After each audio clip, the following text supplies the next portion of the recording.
Hey everyone, this is Mark Schillinger, founder of the nonprofit Young Men's Ultimate Weekend. The Young Men's Ultimate Weekend is a wilderness rite of passage initiation event for young men ages 13 to 20. Thousands of young men from all different economic, academic, social, and racial backgrounds have successfully graduated from this initiation. And this is a life-changing event for young men, and it combines a weekend full of outrageous fun with what I like to call resiliency training. And by that, I mean this. Our mentors are experts at creating physical, mental, and emotional exercises that challenge or stimulate the parts of the brain that young men must develop at this age in order to build self-confidence, skills of responsibility and accountability, and leadership that they're going to need in order to make it in the young adult world. If you want to find out more about what we do, call us at 800-719-9302 or email us at info@ymuw.org. So today I am going to introduce you to Brendan Byrd. And Brendan is, if there was basically one guy who's been responsible for YMUW doing what we do so well, which is getting young men ready for the young adult world, it's Brendan Byrd.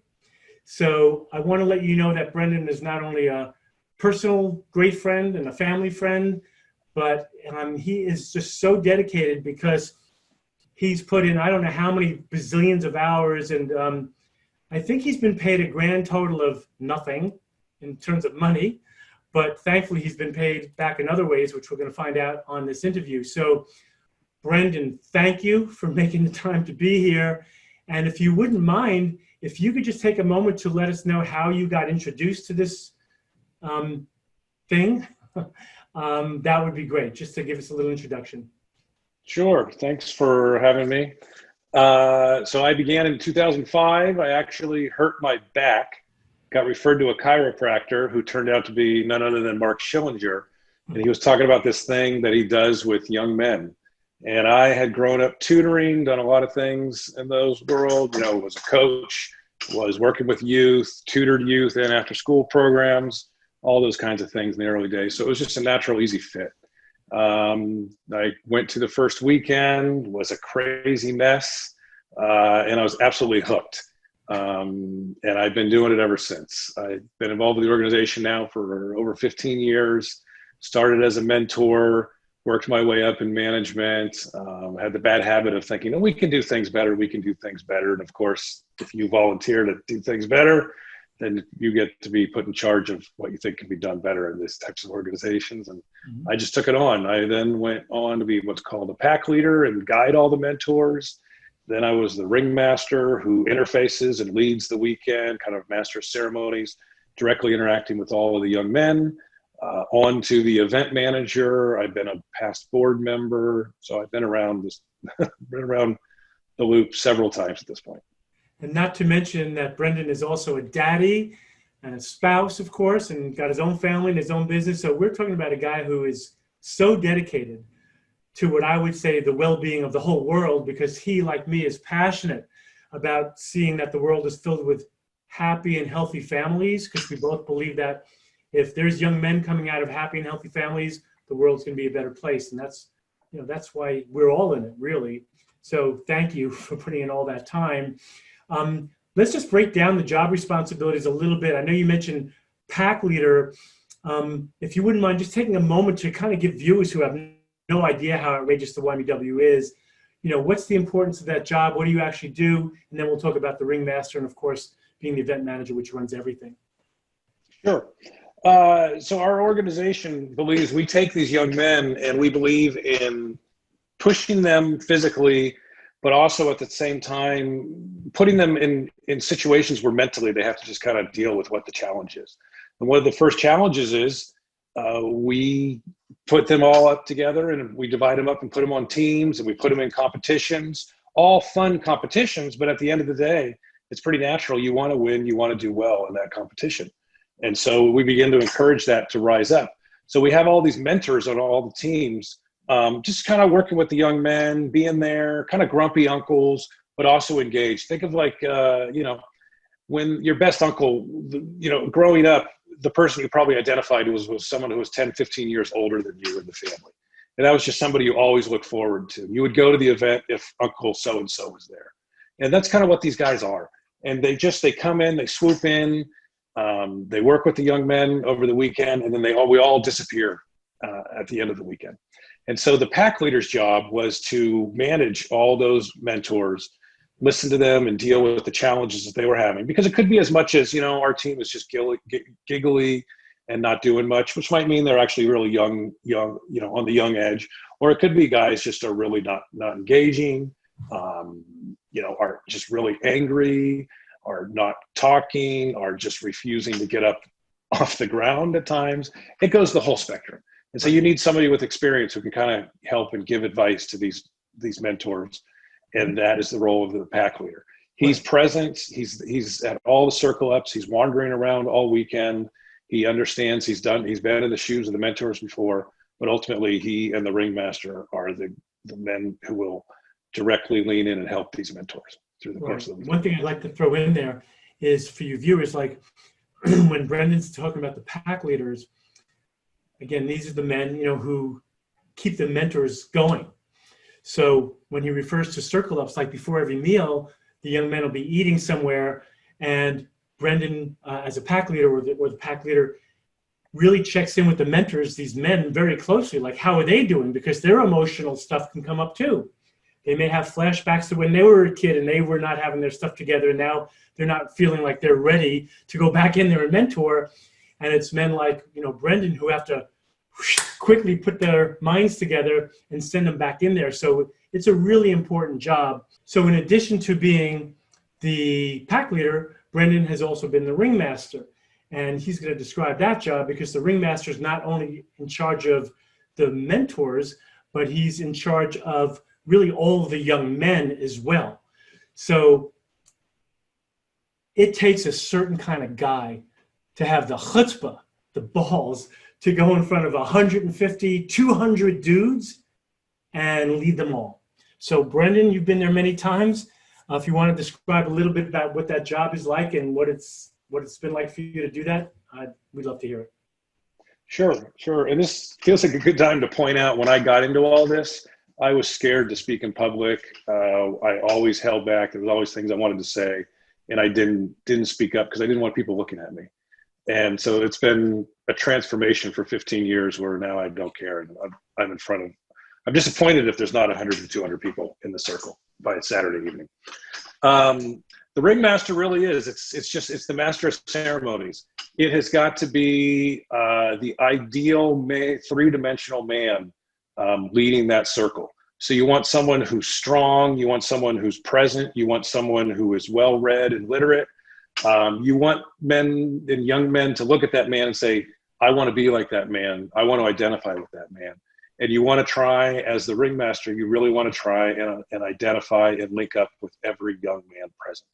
And the men are going to get something out of it too. They always do, out of the experiences. But our energy is really focused on the young men. So it's a little bit over the top. It's a combination of, the drill sergeant, the counselor in school, the favorite teacher, the coach, the father, the ideal father, the grumpy uncle. And then it's about being human and letting them see you mess up from time to time and being okay with messing up and how you handle it. And you're reminding them that, life is about wins and losses, and how you deal with both matter to your ultimate future success. So it just becomes an experience where you want to be the ideal male. Mm-hmm. I remember when we were writing the manual in the year 2000, when we started YMUW, we were trying to think about the most powerful way to describe his presence, right? And I remember we were saying that this is the man that we would love young men to remember, on their deathbed, like who really influenced them the most. Hopefully their father and their uncle, as you're referring to, and, maybe their grandfather, but that this man would be like one of their top mentors. That's how important we hold this job.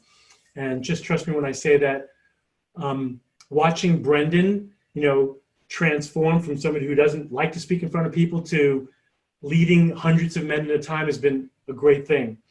And the personal growth that mentors and volunteers get at YMUW is really critical for me as the founder, because that's my background is personal growth, spiritual development. So to hear you say that makes my day. It really, really does. And as you know, so many volunteers who've been at the YMUW have seen their lives improve just by being involved. Okay, last thing. When I said at the beginning of this program that probably if it wasn't for Brendan, God knows where we'd be now, the last 15 years, I'd say about the last maybe 8 or 10 years, he's been the event manager, which means now he runs everything. He's in charge of not just the agenda side, which is all about the young men, but also what we call the production side, which is getting all the supplies to the weekend, making sure all the volunteers know what they need to do, making sure the volunteers on the production side are communicating with the agenda side. And trust me, if you're a parent watching the show and you have a young man and there's 100 young men there or 50, or we've once had 200, you know that a lot of things can change quickly. So it's the event manager who's got to keep that all together. To me, the event manager is the ultimate parent. So if you would love to describe that for a moment, that would be great. Sure. That's my second favorite role after being the ringmaster. I really think being in there, being able to look eye to eye with all the young men is by far the most rewarding experience, and they keep me young for it. But as the event manager, it is, you think about it, if you think about it, we have a master of ceremonies, we have Brad Pitt, who's in front of the audience the whole time. And then we have the guy behind the scenes, who's the stage director.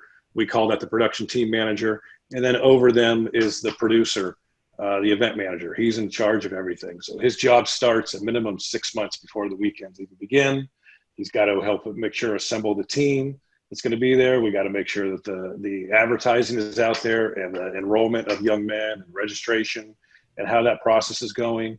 He handles all the outreach and the coordination, and he's working with different teams the whole way. Ultimately we have a 16-week timeline that we follow when we get closer to the production. So that's 4 months out. We have weekly phone calls. He leads all those phone calls leading up to that.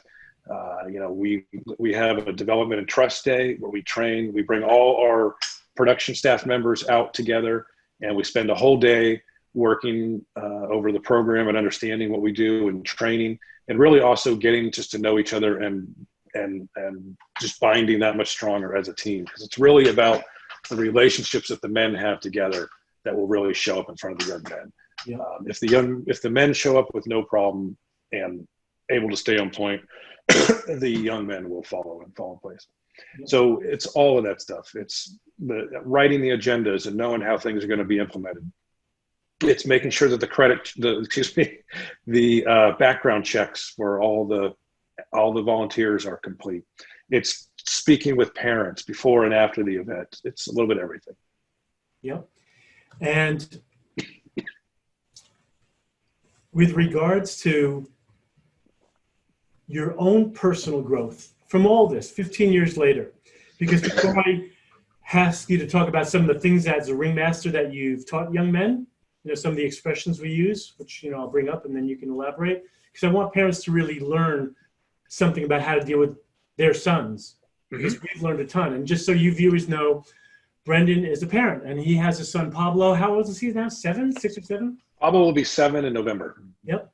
So, I think Brendan once said to me, I'm going to continue volunteering until my son does his Young Men's Ultimate Weekend, and then I'm going to retire. So thankfully, we still have another 6 or 7 years out of Brendan for this. So I'd love to ask you honestly and really profoundly, what are the changes that you've gotten from being so involved with YMUW, with the men and with parents and young men? Like, what have you grown in? Obviously, as a public speaker, as you said, but just what else have you noticed about yourself that has propelled you, motivated you to put in thousands of volunteer hours? Well, I first started doing this work. Like I said, I've always been drawn to volunteering and to helping and want to be positive in the community. But what really drew me to this work and men's work in general, I'm on what's called a men's team and have a support group around me as well, is I really got tired of seeing 25 and 30-year-old men playing video games all day and not going to work. And it just really struck me that, our society was getting stuck, and, certain people were progressing and certain people were just stopping. And so we always talk about the proverbial young man who lives in the basement, the 35-year-old failure to launch, all those kinds of things that have kind of over the years become bigger talking points. I saw those and I just never quite understood them. Now, I was lucky. I grew up with a father in my household. My father, very quiet, but very steadfast, got up, went to work every day, raised a family, was always there and involved. My mom told him where to be and he made it. They worked very well as a traditional team. He was always at my soccer games or my sporting events or things like that. And so I wanted to be that. And that's the role that I know. And what's happened as we have so many single parent households, or, both parents have to work, we have so many more just latchkey kids, we used to call them years ago. They're just on their own after school until the parents get home. And then if we're exhausted, it's really hard to work with them. I mean, I know I have a almost 7-year-old son and a 4-year-old daughter. My wife and I both work.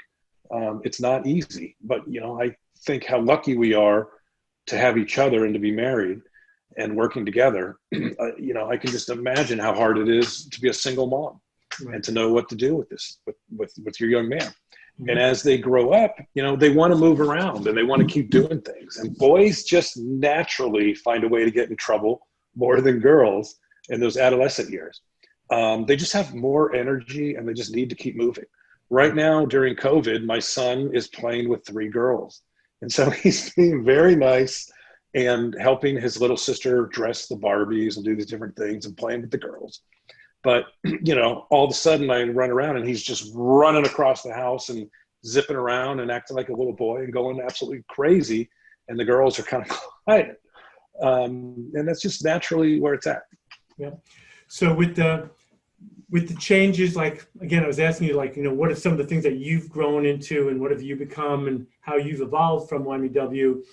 I'm going to keep it on you for that question, that answer. Sure. Certainly relating it now, obviously, to your household, being married, having children. How has the YMUW, sort of prepared you for that, or helped you personally, or certainly in your family? What have you learned? Sure. So, it just grinds into me that we really, the small stuff really matters about life. There's another author, Richard Rohr, who I enjoy his reading, and he's actually a Franciscan priest. And at the end, his conclusions are, there's realities that we all have to accept. Essentially, they kind of boil down to life is hard. We're not that significant. We're all going to die. And so what that means for us is it's how we act and how we are with each other that matters. We look out in the world and there's social media and there's these superstar athletes and there's all these things. And of course we all want to be that, but 99.9% of us aren't going to be that. So it's how we are with each other and how we act. And so I've seen the same things at YMUW. It's about the little things. Is the meal prepared and on time? Are the men attentive and following instructions and having a no problem attitude? Are the men enjoying themselves, or are they getting ragged and run down? Because the reason those things matter so much is because the young men are constantly watching us for their cues. Mm-hmm. If we have a no problem attitude, if we are engaged as the adult males at these gatherings and having a good time, the young men will quickly follow suit. And then it begins to just open up an energy that's just indescribable. You really have to be there to understand it. One of the things that's always impressed me and keeps me coming back is you will bring in all these young men, and there would be anywhere from, a small weekend would be like 30 to 40, and the big weekends are approaching 80 and 100 these days. We used to go bigger, but we don't like to because it loses some of the effect and you get lost in the size. But so many of these young men don't want to be there. If your young man says he doesn't want to be there, great. You're on to something. Get him there. If he wants to go, great, get him there. This really is one of those experiences where you just have to go through it. But what really impresses me every year is all these young men come in Friday night. We're in these giant circles. So the first circles will be, 75, 100 people already. Saturday night, they'll get even bigger. But these young men are looking down. They're kind of kicking at the dust. They don't want to be there. They're bitter. They don't want to have contact. Saturday morning kind of goes the same way. But something happens over the course of Saturday where we have them moving around so much. We really don't let them slow down and get into their complaints about, I'm tired. I don't want to do this. They're busy. They're going places. They're discovering things. They're realizing they can do things on their own. We're letting them make all sorts of decisions. They're falling down. They're getting scrapes. They're getting themselves back up.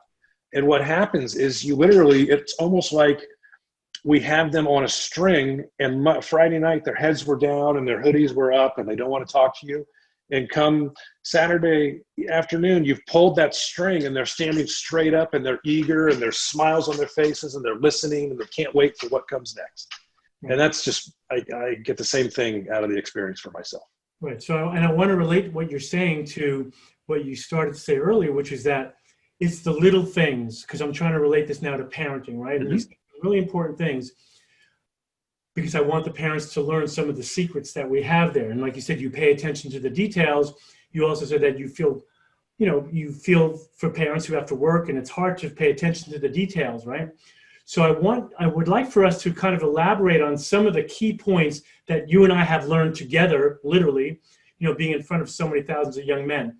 So I just want to give out a couple of expressions that we use when we're training our mentors that I think would help the parents. Okay. And I'd like to have you elaborate on them. One of them, thank you. So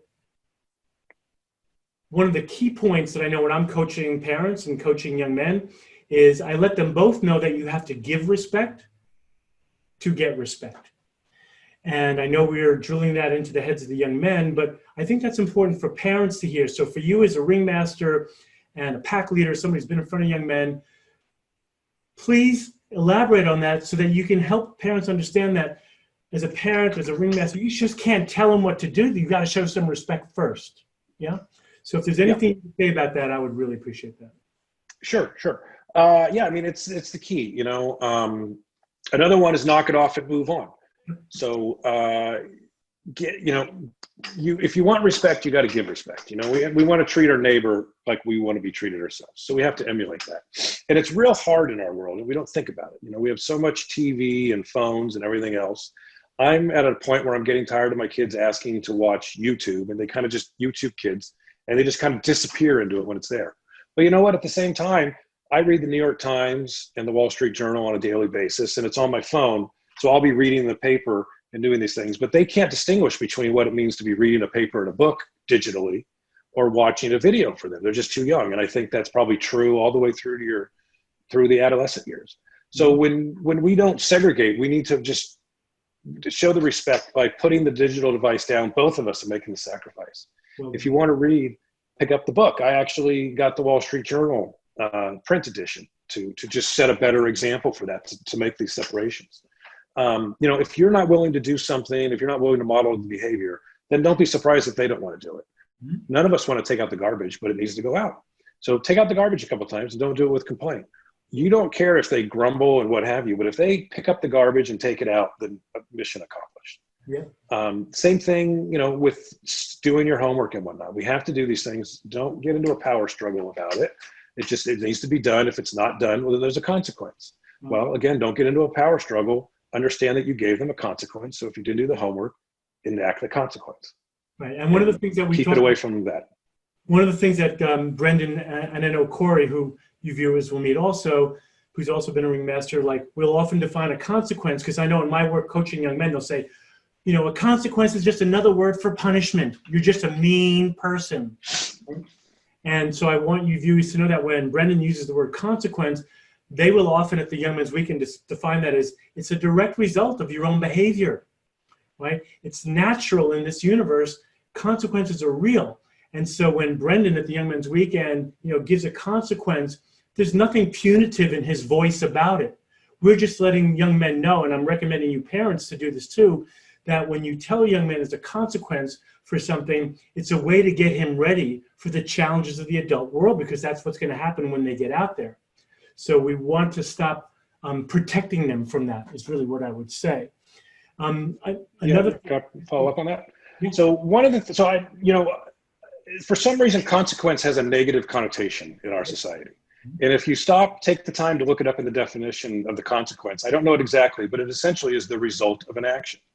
So what I tell the young men when we're explaining consequences, because we do have consequences at the YMUW, is I say, what happens if you are driving 75, 100 miles an hour in a 55-mile-an-hour zone? And they say, well, obviously you get pulled over by the police and you're going to get a ticket. And I said, okay, well, what happens if you were driving super fast at the Indianapolis 500? What's the consequence of that action? And they kind of take a step back and realize, wait a minute. If I apply, it's not about where I'm doing it. It's about what I'm doing. It's about where I'm applying it. So if you speed on the street, you're going to get a ticket. If you speed on a raceway, you might win the race and win the prize. And they get that. Beautiful. You mentioned something else before also that I really want parents to learn from you, please. You mentioned the phrase, knock it off, and then move on. I know as a poor parent in my early days, before the bell went off and I learned how to change my parenting style, when my kids didn't, do what I asked them to, I would just keep nagging them and hounding them. And even when they did do it, I'd bring it up for days later. I'd put it on the list, right? And bring it up whenever it was convenient. So if you can explain what I think is a very profound philosophy as a way to show respect to their sons, what knock it off, move on means as it relates to respect and consequences, that would be great. Sure. Well, it's just as simple as it sounds. Knock it off and move on. You've got to deliver whatever it is you intended to deliver and then keep going. We all have jobs. If we belabored on one point and kept on that and kept on that and kept on that, we would be deficient everywhere else in our responsibilities and it wouldn't work. It's the same thing with parenting. And I think an easy way to look at it is, we always know when the outside coach comes and tells our son something, or the teacher tells them to do something, they're able to do it, but they can't with us. Well, that's because we're kind of locked in this battle with them and we can't reach this point where we just give them some instruction and move on. And if the cleaner you can make that, usually the better the results are with the family. It's when you get locked in and keep coming back to something that you can't move on that it is. So you just simply ask them to knock it off and let's move on. Yeah, thank you. And one last one before we get back into, I want to ask some questions about you and what it's like to really lead men. Because I think male leadership, of course, is taking a bad hit right now. And in some cases it's appropriate. In other cases it's not. So I want to, come to that in a few moments about male leadership. But this one last point that we often say to young men, we don't like to sugarcoat. That's what we teach the mentors. So we use that expression a lot, like life is not fair, and we don't like to sugarcoat. So I know in my coaching with parents, I'll use the expression to them, stop parenting, stop mentoring, like stop doing so much or stop protecting them so much, right? Let them experience that life is not fair. So one last thing I would like for you to expound upon, Brennan, if you could, in terms of like a parenting tip, is the expression, life is not fair.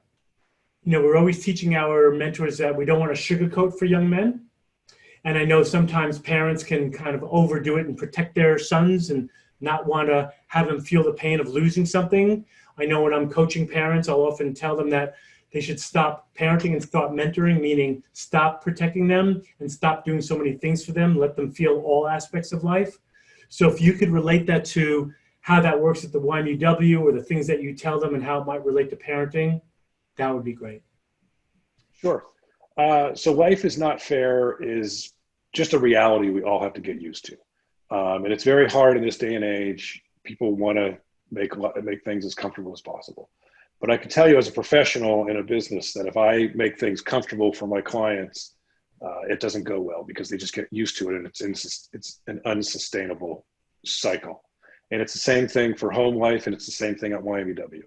One of the classic examples we give is, we want to treat these young men like young adults. So when they show up on Friday night, guess what, guys? There's no curfew. We don't care when you go to bed. And if you're late to breakfast, which is at 6 a.m., you don't eat. And just kind of goes across the whole thing. Now, there's more to that statement, right? For starters, so you can do whatever you want theoretically, but you got to be respectful. There are people, like myself included, who want to get some sleep that night. We have this thing called cleanups, where if you do something wrong, you clean it up and move on. So these young men don't know it. It's, Friday night necessarily. They don't grasp it and understand it. But if they show up late for breakfast in the morning, we can find a way for them to restore themselves back to integrity and eat. And it's the same thing, for the home life.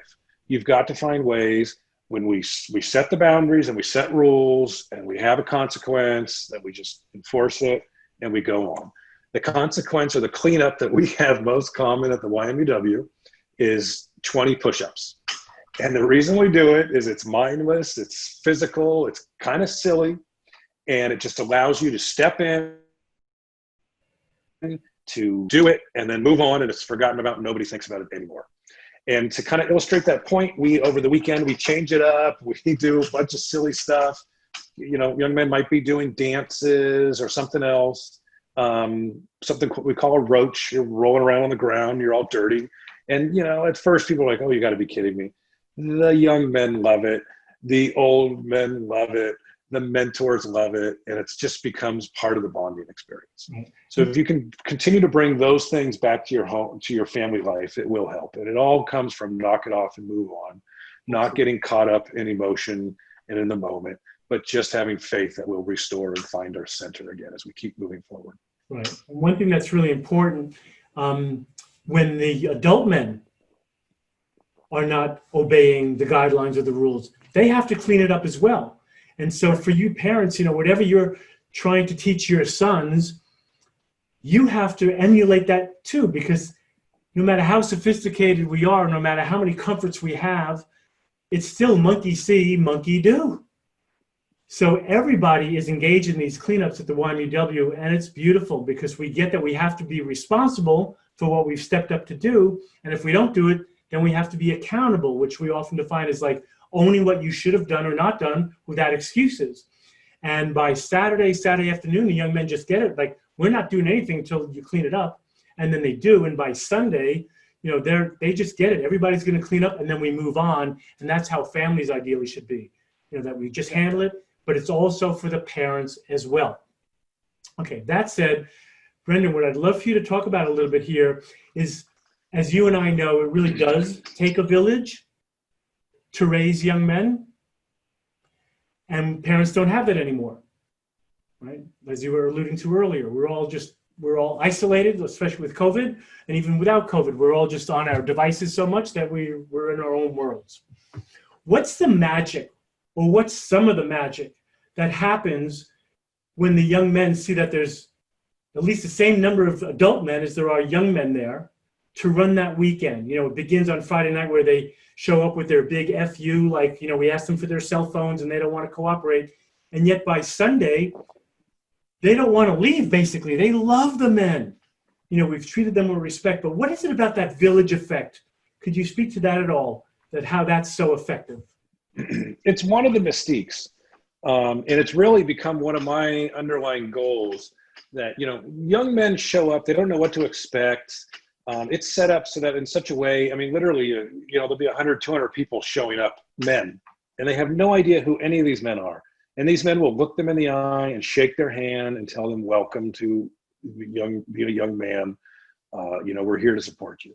And so it ends up, hopefully my goal, long-term goal, is that it sets an expectation in their mind that they should be open and willing to talk to people, because they don't know that person might have been one of the men, either at their initiation or some other young man's initiation, ready to help them. And it's, we have this idea where we don't want to ask for help. We can't trust anybody. We are scared, and all we hear on the news are about bad things, whether it's shootings or child abuse or all these different things. We don't want to go to Cub Scouts. Can't trust a male teacher. Just so many negative connotations. We've forgotten that there's so many opportunities out there to trust and to learn, to grow. And so what I want the young men at the end of the day to learn is that the world is a really big place. They are learning and quickly acquiring the tools to be successful in it. And it's about how they approach the world that will determine their success. Thank you. There's something magical that happens. There is a mystique. When you put your son, if you're a viewer, if you're a parent, and he's in a circle with 150, 200 men and young men, something changes very quickly where they can't hide out anymore. And they're in a safe container, that's what we call it. And Brendan is brilliant at creating that container, as all the mentors are. And they start saying things out of the blue that I don't think they'd ever say in talk therapy. And so while we're big fans of talk therapy, in fact, Brendan's wife is a therapist, there's just some things that can only happen in that kind of ancestral setting. And that's how I interpret that mystique that Brendan speaks to. Brendan, I would love for you to just take a moment, if you would, to talk a little bit about like we had Lisa Ling in 2019, right? She came to the event. I was there. We had that developmental training and training meeting that, we had all the volunteers there for 3 weeks before. I remember standing up and announcing that there was going to be a woman there. That didn't go so well. How would you explain, like, what was that like for you? Because of course everybody acquiesced and had her there. What was that like for you? You were in charge of that whole thing. I mean, at any time, either a young man or an adult man could have gone off the rails and just freaked out that there was a woman there. Granted, she's an expert, and she was amazing, of course, at being invisibly visible. But what was that like for you to be in charge of that whole thing? How did it go? I wasn't there, as you know, I was in the hotel with the parents doing their rite of passage. What was that like? Well, it was a positive experience. We really made a point of working through whatever problems there were prior to the weekend. So if you showed up at the weekend, you were okay with what was going to happen. And at the end of the day, we're eternally grateful to Lisa Ling because she's the only reporter of prominence to step forward and do this. There are plenty of male reporters who could have stepped forward and did it, but they didn't. And so it just became another interesting loop to this weekend. Every weekend takes on its own identity, and these things are living, breathing organisms. We have an agenda, and we tweak it for the site, and we tweak it for the individuals, but we're really more or less following a model that we've identified and worked. We know what we're doing. But yet, when you put 100 people in a space, you don't know where it's going to go all the time. We all want to go there, but somebody goes there, and we deal with it. And now we have booms hanging down over the circles, and I was wired for sound, and other young men were wired for sound. It created its interesting obstacles, but again, we have such a no problem attitude. We realize that what we're trying to do is much bigger than any individual accomplishment for any person out there. And we had absolute confidence that the weekend would be guided and go where it needs to go, and it was. It also created some really cool experiences for us. We live in California where fire danger is always present. CNN, being CNN, needed help with lighting. So we got to go old school, and we got to set up tiki torches at midnight on Saturday night, which is something we never do anymore. But we worked with the CDF, and we pulled in some extra resources to make sure there wouldn't be a problem. A lot of dedication went into making sure that was safe and secure, and we had additional people there just monitoring the whole situation. So that was a benefit because it was super cool. We haven't done that in years, and we don't do it on a regular basis anymore. And at the same time, we had to accommodate Lisa and her schedule because she was moving between our site and Mark down doing the workshop with the parents. So we had to flip some things around. So of course there's the heavy sighs from management, but okay, we'll make it work. No problem. Because we understand that we have a goal for the weekend, and we have to get there, and everybody collectively works. And otherwise, it was a weekend as usual. And what we really realized quickly was that our young people today are extremely used to being on camera. So I think it was more of a challenge for the adult men and the older men than it was for the young men, because they're just used to being on camera and used to being filmed. Right. It was, at the end of the day, I think it was a terrific experience. I'm really looking forward to when the show airs. Right. So hopefully I'm doing a screen share and you can see a picture of you there. I saw one. Yeah. So one last question, if I could. Sure. Thank you for making the time, because I know your kids are right behind that door behind you, waiting for you to come. Pablo's at soccer practice. We're good. Oh, okay, good. But Isabella, she's back there? Isabella is watching or playing with Barbies. Okay. She's fascinated with Barbies right now. So sweet. All right, last question. And again, as profoundly and as deeply as you can, why do men, adult men, need to volunteer at the Young Men's Ultimate Weekend or at any rite of passage? Certainly, I've already interviewed Brad Leslie, and we've talked about Young Men's Adventure Weekend. Why do men need to be there? What's the benefit? What are they going to get out of leaving the comforts of their home or their family or their spouse or girlfriend? Like, what is it that that adult men are going to get by showing up at a rite of passage?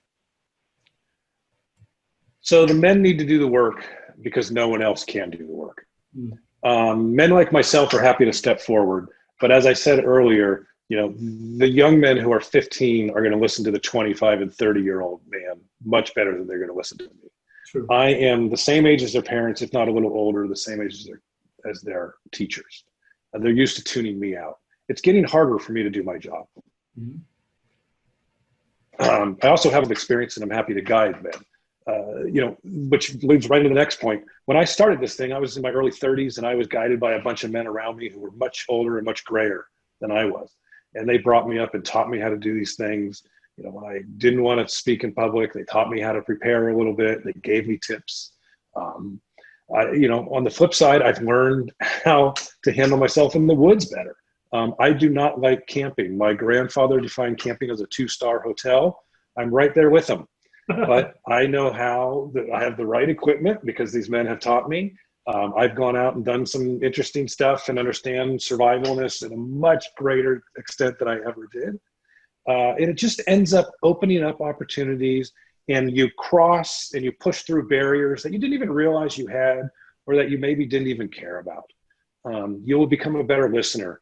You will become better at asking questions. You will learn to be a little more patient. You will learn to endure a little more because it's uncomfortable. It's not often that we go 3-4 days without a shower and sleeping on the ground, so it just gives. And I promise you, you will never receive a better paycheck than you do on that drive home Sunday evening. That's why I keep coming back, and that's why men keep coming back. And in fact, I talk about the paycheck a lot. It's indescribable what you get from it.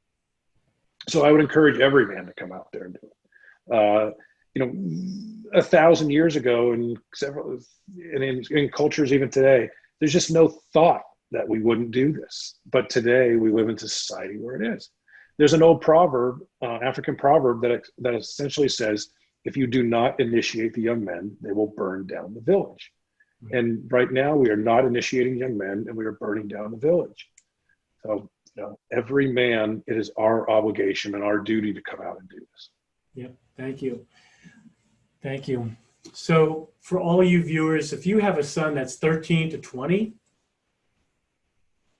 I don't know what to tell you other than he needs to be at the Young Men's Ultimate Weekend or some other rite of passage initiation.